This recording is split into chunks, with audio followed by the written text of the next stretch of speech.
Decide to turn in? Well, I think it was so nice of you to sit down there with her. Really, it was wonderful of you. Well, because she was very close to the edge, you know. She kept talking about hearing Alex's voice in the wind. What is it? Nothing. Well, something's bothering you. I could see that right away when you came in. You're very perceptive. Oh, I always have been. What is it? What's wrong? Nothing. I didn't sleep very well, that's all. Suppose that now that you're alive and well, I should start to think about other things. Well, I know what it is. I know that you're very worried about your father and the fact that you never did reconcile with him. Well, I've been thinking a lot about him lately.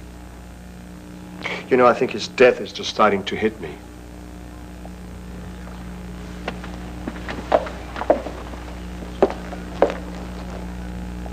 I want you to take comfort in something.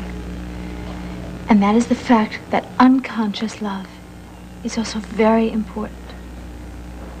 Because there are deep caves in the mind, and love hides there sometimes. And that's all that happened between you and your father. Your love went into hiding, but it was there. It was always there. Yes, I suppose we could say that. Yes. And you know, it could even happen between a man and a woman, I think. I mean, a trauma could happen and this love could go into hiding. Do you want some? What? Some of my toast. You haven't eaten a thing, and I bet you're really starved. Come on, I'm going to put some jam on it for you. No. You need your strength. You eat it. I'll go downstairs and have some coffee.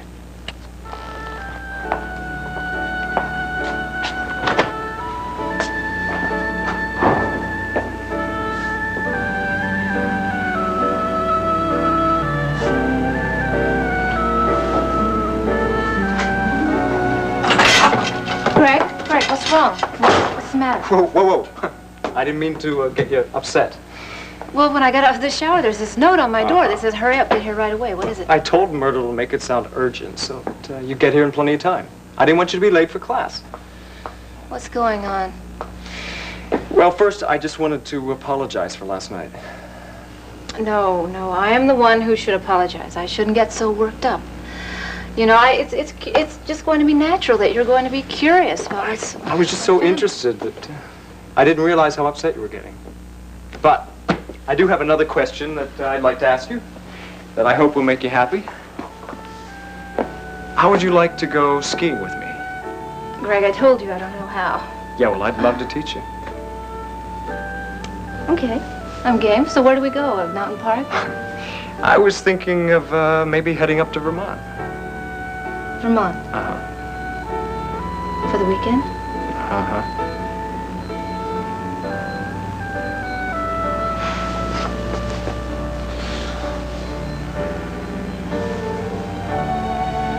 I don't know what Erica was like at that age, but Natalie was so headstrong at 18. I didn't know what was going to become of her. Help yourself. Thank you very much. Well, I'm afraid that Erica was quite the same way. Well, I was so worried she was going to come home with a package, if you know what I mean. Both she and Jeremy were a bit wild. Jeremy? I didn't know that... Of course. Jeremy was Natalie's first love. Well, I didn't know that. Well, of course not. There's no reason you would know. Good morning, ladies. Did you sleep well? Like a log. I conked out really early. Well, I have to say that I spent a lot of the night listening to some banging shutter outside. Yes, there are several. Well, with a house this big, there's always repairs to be made. I was just telling Mrs. Tyler about all the wonderful rooms here, the fancy rooms, the ballroom. Oh, you know what I'd really love to see? The hothouse. Oh, I'll show that to you now. Come on. Thank you. Oh, Wilma, do you know where Natalie is?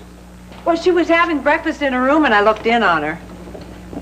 Fine. Well, but she might not be there now. She said she was going to visit with Erica as soon as she was finished.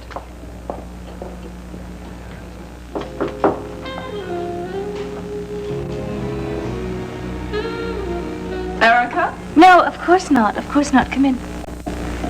was very sweet of you to send up the breakfast tray. Thank you. Well, it was the very least I could do after what you've been through. Did you sleep well? Yes, I slept very well, thank you. I was just about to get dressed and come downstairs. Oh, good. Well, before you do, I'd like to have a word with you, please. About Jeremy. Erica, you have to understand that... Well, you see, the Mounties had called off the search and we'd given up hope. Jeremy and I thought you were dead. Natalie, I told you to spare Erica this. Spare me what? I think she has a right to know. Then I'll tell her. Tell me what? Just that my behavior was desperate. Honey, you were lost on top of the mountain. The temperature was dropping. And everyone around me was telling me that there was no more hope. I was frantic. So I dragged Larry out in the worst of it. We camped halfway up the face of the mountain, searching by torchlight. I was like a madman. I knew you were there somewhere, but I couldn't find you. And then the blizzard started, and Larry had to knock me out to bring me back home. He's downstairs, you can ask him. I lost control, darling. And Natalie was concerned about my sanity. Well, yes. Jeremy seemed to have reverted to his former self. I'm fine now that you're safe.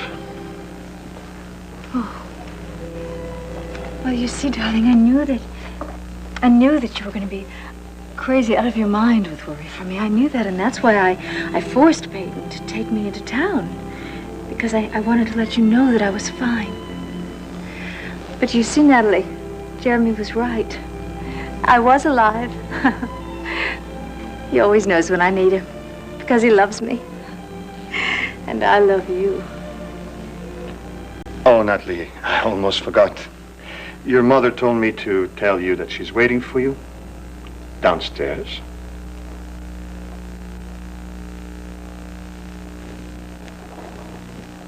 Glad you're here, honey. Is everything all right? Jeremy went rushing off. Oh, everything's fine, Mother. Really? Where's Mrs. Tyler? Well, she's upstairs calling her husband, I think. Now, honey, I don't mean to pry, but I can't help but worry. I'm fine, Mother. Really? Baby, you know that all I have ever wanted for you has been a nice home and financial security and someone to make you happy. Alex gave me all of that, as you well know. Now, of course, now that he's gone, there will be a period of adjustment. He provided for you? Yes, of course. Now, I only ask this because you know how sticky things like this can get. Now, if somebody disputes the claim, Jeremy, for instance. Oh, Jeremy doesn't care anything about money. Well, I just thought that maybe that was why you did it.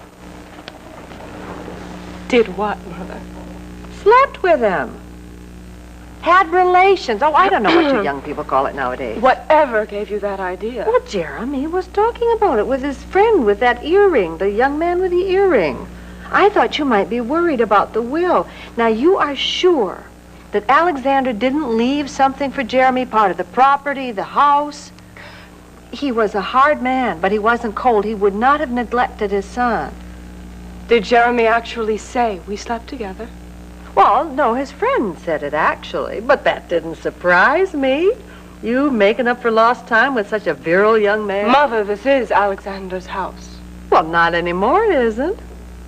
You are crazy in love with Jeremy still, aren't you? Jeremy's in love with Erica. So?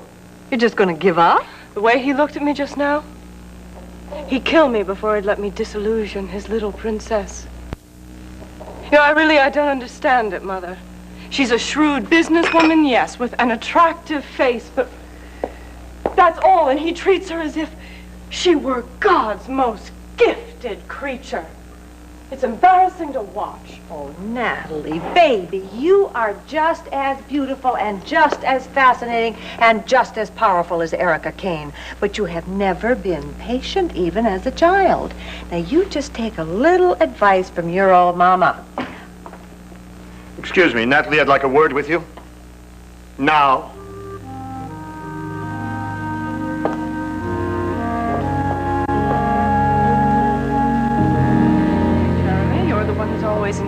insisting on honesty? All you want to do is make trouble. That's all that goes on in that little head of yours. Well, don't you think Erica deserves to know everything there is to know about the man she loves? What Erica deserves from you is silence. Man, I should have killed you on that wedding night when I found you in bed with my father. Jeremy! God, why did you do it? Why did you?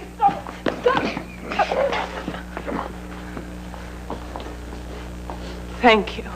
I'm protecting Jeremy, not you. You probably had it coming. I just don't want to see him get in any trouble. Are you okay, buddy? I'm fine. Thank What's you. going on? Let me tell you something, Natalie. Erica will know the truth because I'm going to tell her.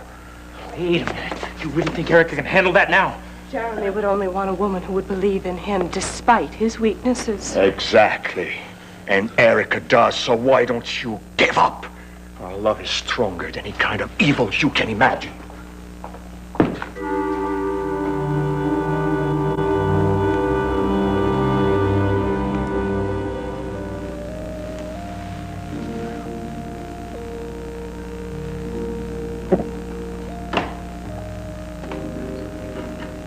May I come in? Of course. Sorry I've been so lazy. I meant to come down and join the rest of you. You rest here as long as you want. No, I'm not tired. What is it, then? You know me too well. Your father, Lord rest his soul, your father told me something before all this happened. He told me something about you. He told me that you tried to kill him. That you walked into his room one night, his and Natalie's bedroom, and you just... And I aimed a shotgun at him. You would have actually killed him? Yes. I would have. Until I had him in my sights. But then he looked so pathetic and arrogant, even in his sleep. So I left Canada. Went as far as I could. And I used my violent temper to fight other people's wars. Natalie implied that your violent temper, that's the term she used too, had resurfaced when you thought that I was dead. Don't listen to Natalie. I hate to think there are parts of your life I don't know. Please go on. Well, I think any man, anyone actually, has the potential to do just about anything. I was very much in love with Natalie. I've been out of the house for most of the afternoon, and when I came back, Summers have asked me to join him in his quarters. I thought that Father had sacked him and he was coming to me for help. But no. Summers locked the door and told me that Father and Natalie were married. I broke into the gun case and I headed for the cabin. I wanted to kill him. I really did. I couldn't. Even though that I had all that hatred inside of me, there was still some sparkle of caring. And he was still my father. And you see, over the years, I've learned to understand and even admire him. But you believe that my mother actually loved him? And so does her son.